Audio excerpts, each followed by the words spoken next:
Monsieur le Président de la Région Sud, cher Renaud, Madame la Présidente de la métropole Aix-Marseille-Provence et du Conseil départemental des Bouches-du-Rhône, chère Martine, Mesdames et Messieurs les élus, Mesdames et Messieurs les directrices et directeurs des administrations et des services publics, Mesdames et Messieurs les représentants des forces économiques, chers amis, ravi de vous retrouver ce soir, si nombreux, pour cette Assemblée générale de l'UPE 13. Merci pour votre confiance pour les différentes résolutions. Nous sommes au travail, nous sommes là pour suivre les entreprises et pour vous accompagner.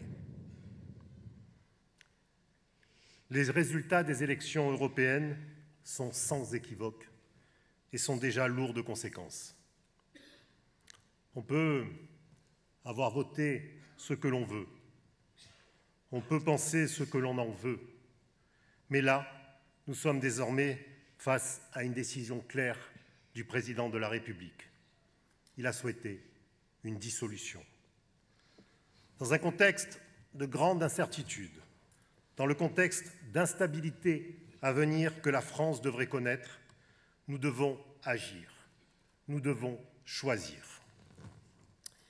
Et même si on ne sait pas quelles seront les suites le 7 juillet 2024, nous n'avons pas à avoir peur. Et ce soir, Mesdames et Messieurs, c'est certes en tant que président de l'UPE 13 que je m'adresse à vous, mais c'est aussi en tant que chef d'entreprise. Parce que nous, dans notre vie, dans notre quotidien, dans la gestion de nos activités, dans nos relations avec nos salariés, clients, fournisseurs, prestataires, nous sommes confrontés à des choix. Tous les jours, nous devons faire des choix. Gouverner, c'est choisir. C'est bel et bien notre credo. Nous prenons des risques plus que tout autre. Nous nous engageons pour notre activité, nos collaborateurs. Nous assumons nos responsabilités économiques, sociétales, environnementales. Nous sommes entiers et pragmatiques parce que c'est l'essence même d'un chef d'entreprise. Nous choisissons, nous décidons. Parce que gérer une entreprise, c'est choisir. Gérer un pays, c'est aussi choisir. Mais au fond, chers amis, qu'est-ce qui nous anime? C'est la passion de notre job, la passion pour la liberté d'entreprendre, notre passion de créer de la valeur, de la richesse, des emplois pour ce territoire et pour notre entreprise. Alors, cette passion constitue le moteur de notre engagement. Et parce que nous sommes engagés, nous assumons nos responsabilités et nous décidons. Alors, quelles que soient les politiques qui nous gouverneront, il faut qu'ils aient le bon sens de comprendre que les partenaires sociaux et les chefs d'entreprise et l'ensemble des entrepreneurs sont les plus à même à développer une économie performante, responsable et humaine. Nous sommes dans l'intérêt général, nous pensons collectif, nous sommes des capitaines d'équipe, nous choisissons et nous agissons. Bien sûr, et vous le savez, l'UPE 13 est un syndicat patronal. Je suis un syndicat, donc je suis apolitique. C'est des conneries. Je suis un syndicat patronal, j'ai des convictions, je reste net, mais je suis aussi un chef d'entreprise. Je suis profondément attaché aux grands principes démocratiques qui font la richesse de notre pays. Ce soir, nous ne sommes pas dans un meeting politique. Vous n'êtes pas tous réunis ce soir pour écouter la bonne parole d'un homme politique, mais vous êtes là pour écouter la parole d'un chef d'entreprise qui est président du syndicat l'UPE 13, premier MEDEF territorial en France. Alors vous savez, quand j'ai écrit ce discours, je l'ai changé 8 fois, parce que chaque fois l'actualité se modifiait. Pour autant, votre choix de citoyen vous engage en tant que chef d'entreprise. Nos choix sont notre avenir, celui de notre entreprise, celui de notre économie, celui de notre pays et également, très important, celui de notre place dans le monde. Nous devons voter en notre âme et conscience pour le bien de notre entreprise et pour le bien de tous. Nous devons porter et affirmer nos convictions, notre passion et notre engagement. Nous devons nous faire entendre pour changer les choses, pour que nos entreprises prospèrent et que nos concitoyens retrouvent leur pouvoir d'achat. Militer et voter pour l'entreprise, c'est notre parti, c'est l'entreprise. Après toutes ces crises que nous avons vécues, et je l'ai rappelé tout à l'heure, 5 crises, c'est des tsunamis, c'est un mot que je ne peux plus supporter. Tsunami, tsunami, tsunami, 5. Nous avons vécu ensemble depuis 2019. La stabilité de ce pays, de notre pays, est évidemment fragilisée par toutes ces crises. La France a aujourd'hui plus que jamais besoin de renforcer sa cohérence sociale, politique et bien sûr économique. Nous devons impérativement consolider et approfondir les réformes en cours. Que ce soit le taux d'emploi, nous voulons arriver à un plein emploi. C'est compliqué. Notre compétitivité européenne et internationale, il faut se battre pour y arriver. Notre engagement en faveur de l'innovation ou notre lutte contre la dette. Plus personne parle de la dette. Certains veulent encore la creuser. Mais où va-t-on? Imaginez que vous, chef d'entreprise, vous aviez déjà des milliards de dettes ou des millions d'euros de dettes, mais vous continuez. Ça ne marche plus, ça ne marche pas.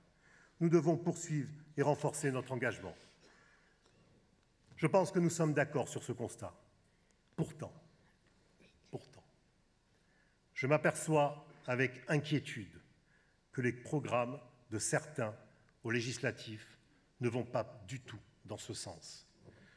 Je constate avec amertume et anxiété que les programmes de certaines coalitions sont contraires à nos besoins d'entrepreneurs et plus largement au bon fonctionnement de notre économie nationale. Soyons lucides, soyons responsables. Nous ne pouvons pas prendre le risque d'affaiblir davantage la France. Nous ne pouvons pas prendre le risque d'accentuer notre instabilité financière. Nous ne pouvons pas prendre le risque d'aggraver la défiance de nos partenaires. Et encore moins, nous ne pouvons pas prendre le risque de voir nos entreprises ébranlées et brisées aller directement au tribunal de commerce, pour nous comme pour l'ensemble de nos salariés. Ce n'est pas possible. Réveillons-nous.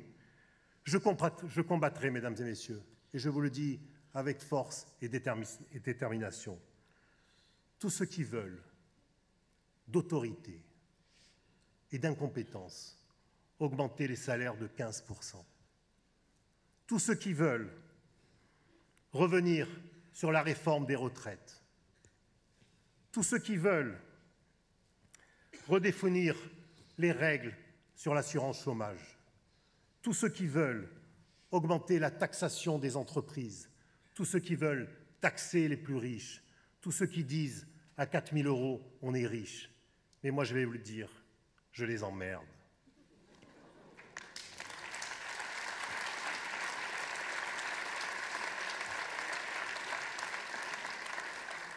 Et pourquoi je les emmerde? Parce que sans nous, ils ne peuvent rien faire. Alors soyons courageux. Ils sont rien sans nous. Ils vont faire quoi? Manifester du Prado jusqu'à Castellane pour repartir sur le Vieux-Port? Qu'est-ce qu'ils vont faire s'il n'y a plus d'entreprises, si on n'est plus capable de financer? Ils ne seront même pas capables, si les entreprises périclitent, de financer l'assurance chômage. Alors arrêtez. Reprenons-nous. Repensons qu'il est nécessaire, mesdames et messieurs, d'avoir une tranquillité économique sur ce territoire. Alors, il faut donner des solutions. J'en ai pas, mais des fois je pense. Si par exemple, on arrive à une majorité qui n'en est pas une, avec 3 camps qui s'observent, mais qui ne peuvent pas gouverner, quelle serait la meilleure solution? Il y en a 2. Le président, sur un énième coup de poker, démissionne, possible, ou alors il nomme quelqu'un capable de réunir ces mondes. Et qui est capable de faire ça? Qui est capable de faire de la cohésion sociale? Qui est capable d'imaginer un monde économique meilleur? Qui est capable d'avoir une vision sur l'international? Qui est capable d'être aussi bien poussé par les idées économiques, sociétales ou environnemental. Mais je vais vous le dire, c'est un chef d'entreprise. La seule et unique solution de sortir de cette crise, si la majorité absolue n'est pas là, c'est de nommer un chef d'entreprise emblématique au poste de Premier ministre. C'est la seule possibilité de pouvoir exister. C'est la seule possibilité de pouvoir voir l'avenir avec tranquillité. Et je sais, mesdames et messieurs, que cette démocratie qui vous tient à cœur, elle sera le 7 juillet. Nous verrons ce que décideront les urnes. Mais sachez quand même que l'UPE 13 seront toujours à vos côtés. Les 13 000 entreprises adhérentes de notre territoire, nous vous dressons à vos côtés pour défendre votre présent et construire votre avenir. C'est pour cela, avec notre force, c'est toute l'attention que nous portons à nos adhérents et à nos interactions avec notre écosystème. C'est pour ça qu'à l'UPE 13, notre capacité à être écouté, à influer en amont des projets et de décisions. Et je remercie Madame Méo sur ce qu'elle vient d'être dit sur l'influence. Et enfin, si nous sommes écoutés, c'est parce que notre engagement est sincère et notre passion est animée par le collectif. Et la motivation première, c'est que nous sommes en marche. Je ne voulais pas la faire, celle-là. Ce que je voulais dire, c'est que nous sommes en marche sur le train économique.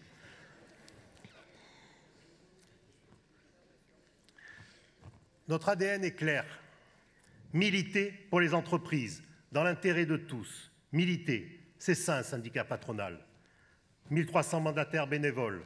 Nous avons lutté pour la réforme des retraites, le versement mobilité, le logement et bien d'autres choses encore. Les institutions, administrations et collectivités qui sont présentes, je leur remercie à tous et à toutes d'être là, à nos côtés, pour soutenir le monde économique et le monde et les entrepreneurs. Nous défendons les intérêts de nos adhérents. Nous agissons aussi pour tout notre écosystème, parce que l'entreprise n'est pas un îlot isolé, mais la pièce maîtresse de tout cet écosystème. Nous travaillons sans relâche, avec constance et persévérance, pour la défense de l'entrepreneuriat et de l'intérêt de nos adhérents. Nous nous engageons pour notre économie et notre territoire. Nous militons pour vous, aujourd'hui et pour demain. Nous sommes un syndicat. Nous sommes l'UPE 13. Je remercie ici tous ceux qui nous aident et je remercie évidemment nos référents économiques, Renaud Muselier, président de la région Sud, et Martine Vassal, présidente de la métropole Aix-Marseille. Merci pour ce que vous faites pour le monde économique.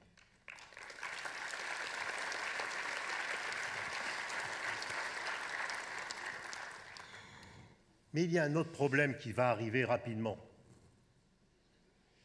Il n'y a que des problèmes. Ouais. Je pense bien sûr à tous les projets qui ont été voulus et décidés par l'État pour notre territoire. J'en ai isolé 3. Je ne sais pas s'ils peuvent être mis en cause.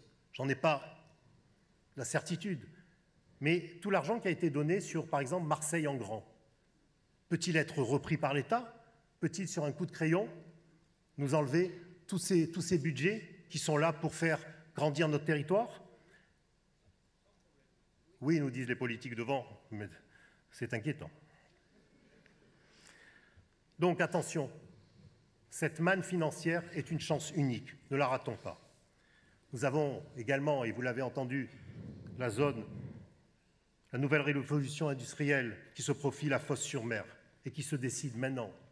Nous avons aussi les Jeux Olympiques 2030 pour notre territoire. Nous avons aussi la volonté de recréer des zones franches sur notre territoire aussi.